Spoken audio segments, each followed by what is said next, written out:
So another important section, looking at growth. So after you've started up your business, what can you do to grow your business? So we need to know why firms would want to grow in the first place. And we need to know the difference between organic and external growth.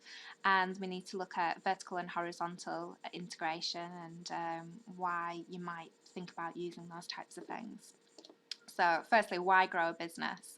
And it must seem quite obvious, but in a lot of the answers that you look at or questions on growth, students often miss the obvious, so don't discount it. So bigger companies are often believed to be more reliable, so you can achieve better brand recognition, leading to more sales. Perhaps if you've got a better brand and it's very recognised, you can charge a higher price, so higher profit margins.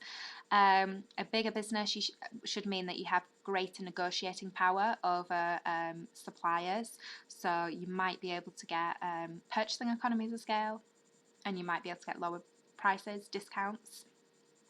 Bigger businesses tend to get financial economies of scale, so better lending terms from the bank, lower interest rates. It's easier to set up a good distribution network if you are a larger business, more fleets of lorries and serve a wider area. And you can also diversify and cut risks. But, one of the biggest reasons is you want growth because you want more revenue, you want more profit. So if we look at diagram of growth, we've got internal and we've got external growth. So let's have a look at the internal methods firstly. So organic growth is achieved just by selling more of your existing products, or maybe even, that's a very tight definition, but if you kind of broaden that out, maybe even having new products or selling in new markets, but it doesn't involve any other company, and that's really important. It doesn't involve an external business. Diversification, which is technically a type of kind of organic growth, as long as it doesn't involve another businesses. Looking at selling new products in new markets. So I suppose typically organic growth would be this market penetration section. An interesting example of diversification is Nintendo. So they didn't start off making computers. They started off making playing cards, and they diversified into the new market with a new product. So that's another type of organic growth where you're not. It doesn't involve any external business, but it is one of the downsides of that type of growth is it tends to be a little bit slower than external growth. So here now we're looking at external growth, and we're looking at takeovers, or sometimes called acquisitions and mergers. So a takeover is the purchase of one company by another company, and in the UK it usually refers to public limited companies, but we can talk about it as LTDs as well.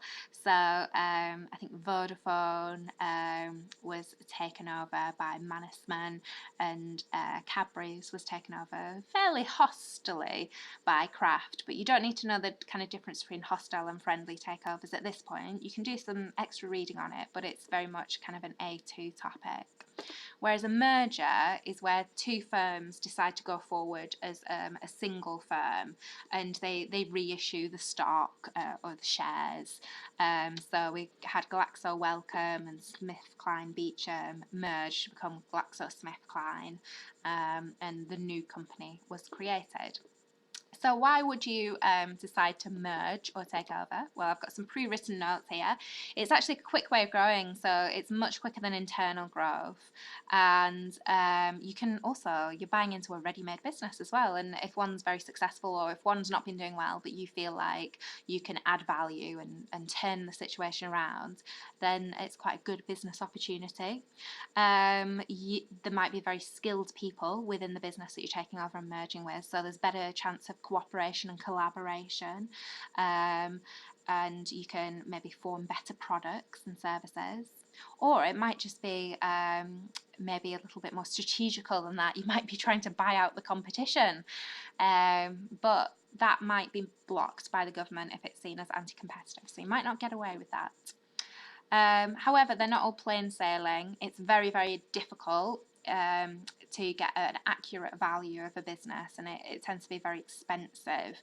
There's a chance of, kind of this opportunity cost of what else could you have spent the money on, and firms can often overpay for companies that they take over. So there's lots of, if you Google this, there's lots of acquisitions that don't work out.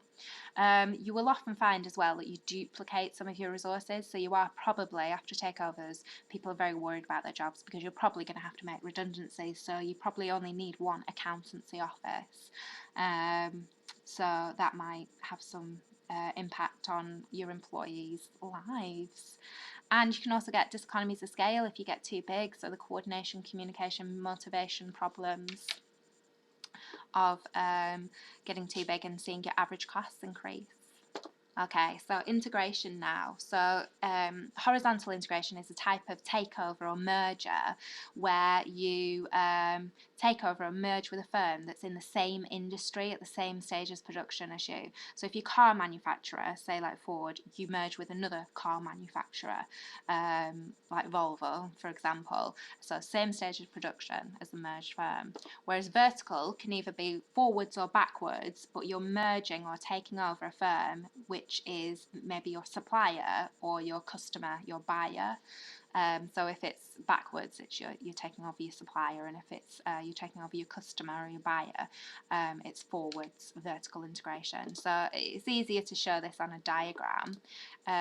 So if you have a coffee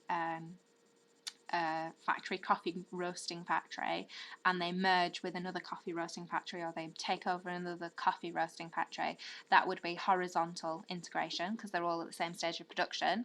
But if they go back and they take over a farm so essentially they're taking over their supplier, that's backwards vertical integration. Whereas if they take over their buyer, who would be someone like Starbucks, that's forward vertical integration. So, a past paper question, there was a bit of text that went with this, but it started talking about Starbucks, and I think, if I remember rightly from this past paper question, Starbucks started off as like a coffee roasting company, and then they bought Starbucks, the cafes, or it might have been the other way around, but it's obviously vertical integration, and you need to be able to explain why the business benefited from vertical integration. So you've got this part here, which is the definition, so you get some marks for being able to understand what it is. Nice point here about security of the supplies. Yeah, if you buy your supplier, they're always going to give you a very favourable price for their products, and you can guarantee the quality of the product that's coming your way. You can actually specify exactly what you want, and it's basically, you're talking about improving the supply chain. And also increase the profit margins. If you're buying from your supplier, if you buy your supplier, even when you get the coffee beans, you'd not have to pay a margin on top. You just pay like cost, and then the profit is just kept by, or goes into the general company, the umbrella company. So you're not having to pay a premium because you're dealing with another business.